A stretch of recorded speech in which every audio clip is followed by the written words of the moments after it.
Dayton, they've held control the entire way as we enter the 6th inning of action from Bill Beck Field in Kingston, Rhode Island. 3-0 Dayton's lead, and Rhode Island will make a change on the mound. Sean Sposato's day is over after 5 innings, and now throwing for the Rams, redshirt freshman Brandon Shue, 14th appearance on the year, Cam. 2.84 ERA coming in. Yeah, 2.84 ERA again for the freshman.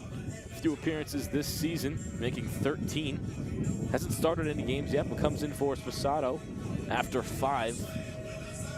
Again, trying to change the momentum here for Rhodey in the field. He's been one of Rhode Island's primary relievers this season, a 14 strikeout to 5 walk ratio. He did have 3 Ks in his last appearance. That was Tuesday against UConn in a game, Cam, that was scheduled at the last minute. Rhode Island was scheduled to host Boston College. They ended up having traveling complications on the way back from their series win at North Carolina. So a quick turnaround.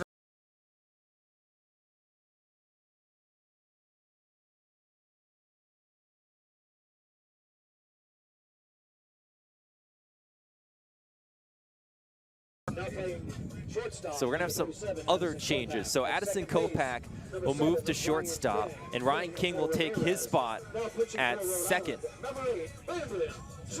And Brandon Shue will pitch. So Alex Ramirez is no longer in the game for the Rams. And in the batting order for Rhode Island, King will take that second position. So Ramirez will remain in the lineup for now, but King is now in the lineup for the Rams. So Ryan King typically starts his games during the week. This will be his 18th appearance of the season. Redshirt freshman out of Bernardsville, New Jersey. He occupies second.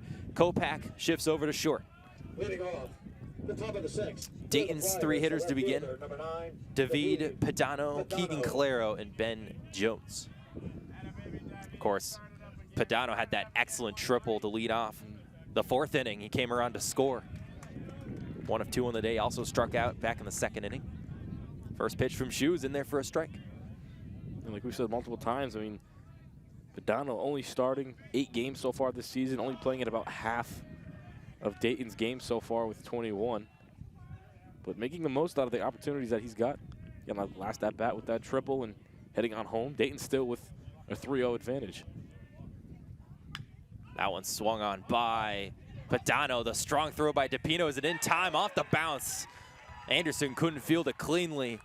So that'll allow Padano the reach for the 2nd consecutive appearance. We'll take another look.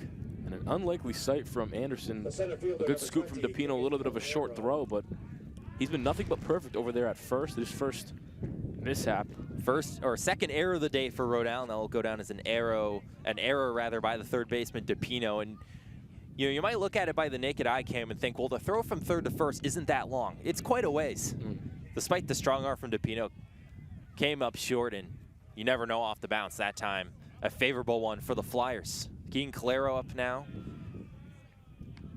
Again, he's 0 of 1 with a walk, but it's been a good 0 of 1 with a walk. An RBI ground out in the 4th, and he walked, landed up at 3rd base back in the 2nd inning. Shoot, not the start he was looking for, but trying to pick it back up. Calero.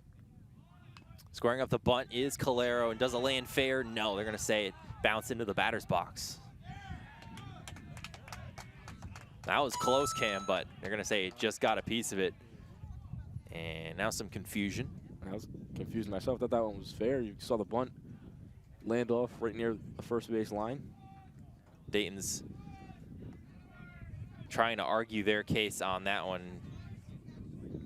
Not able to right fielder, number 6, get the call. Or no, they do. So they're going to say he's out. So a confusing sequence, but ultimately Keegan Calero is retired, and that's the first out on the board.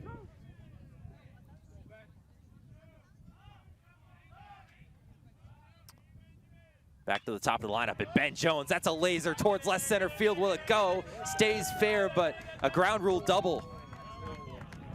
So Jones, the ball bouncing over the wall, gets an extra base hit, scores another run for the Flyers. From the looks of it, Zach, from where we are, that one almost looked like it was gone. And in a sense it was, but bounces off left center, out into the trees, and ground rule double. So no run will actually score there for Dayton. It's still 3-0, but that will put Padano at third base. So a big play still for the Flyers with Paxton Tomani up. He already has a hit today. He's 1 of 2. He was one of the first 2 batters to reach for Dayton. Again, had a single. Since then, though, 0 of 1, he had a walk as well in the second. Shu trying to clean things up. That one not quite. Curling into the zone, ball 1. Padano situated at third base for the Flyers, and that second 180 feet away is Ben Jones, who's now 2 of 3. Rhodey only with 1 out in the field. Dayton already back in scoring position. That one off of Butler, and it hit the batter. So base is now loaded for the Flyers with 1 out. Ben Jones, by the way, for the Flyers, 16 now multi-hit games on the season for their leadoff hitter. Take another look at this last pitch. First baseman, number 31, Marcos. Shu hits his first batter. Right off the knee. Sposato had a couple of trends where he hit a few batters as well, but now, nonetheless, the base is absolutely loaded with 1 out in the field. That'll prompt pitching coach David Fisher now to talk with his reliever and Brandon Shu. So with the bases loaded, that'll bring up Marcos Poulos. Again, he's the big playmaker for this Dayton team, but so far today, he's 0 of 2. He's hit by a pitch as well and ended up at second base back in the first inning. Again, when Shu came right out of the bullpen, tossed his first few pitches, he looked good, but then that unlucky error kind of led to things unraveling for the Rams here in this inning. Of course, no runs given up yet, but dangerous situation with just 1 out. And Dayton only with 5 hits off of 20 attempts. I mean, they've had multiple runners on base, and it could have been way worse for Rhode Island in the field. I mean, they still have been able to bring home 3 runs. But again, Rhode Island only with 1 hit on the day, unable to spark anything offensively, trying to keep the momentum up defensively. So here's Poulos. He's 0 of 2, but still looking for that big play. He's got a chance with the bases loaded. Watches that one land down low for ball 1 with the bases juiced this year. Poulos hitting .250. With runners on, he hits .239. Again, the senior out of the Dominican Republic. 22 RBIs, 9 homers this year for Poulos. The 1-0 swung on, great contact, splits the infield, and runners will head home. Padano scores. Jones heading right behind him. The throw to third is not in time. And that's 2 more home for Dayton. A 2 RBI shot for Marcos Poulos. And it's a 5-0 Dayton lead. Well, how about that? We'll take another look. Huge hit from Dayton to send home some insurance runs. Got by the new second baseman, Ryan King. The pitcher, number 44, Mark. And that spells trouble for the Rams. First multi-run inning of the game here for Dayton. And how about this, Cam?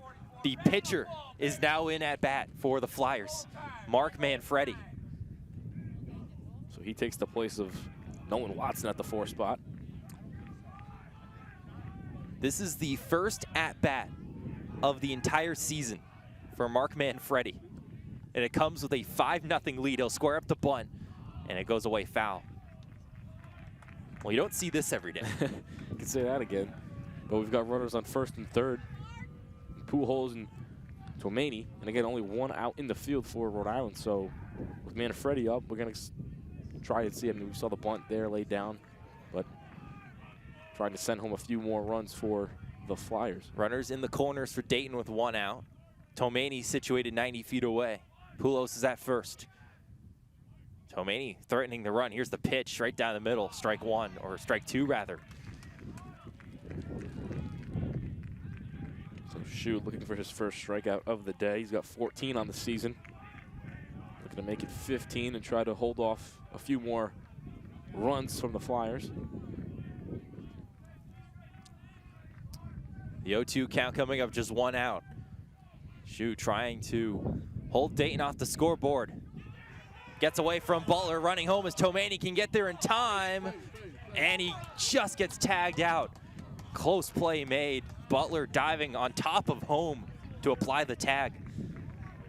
Tomani frustrated with that call, and Butler getting right underneath him. We'll take another look Here's the pitch, and Butler trying to stop it behind the plate. He races down. Tomini unable to slide underneath Butler. Comes on top for the second out in the inning.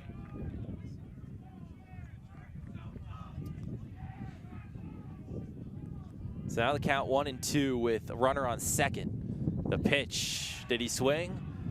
And I'm gonna say he did, strike 3. Shu gets his first K to put away the inning, but not before Dayton sends home 2 RBI shot from Poulos, makes it a 5-0 Dayton lead as we head to the home half of the 6th.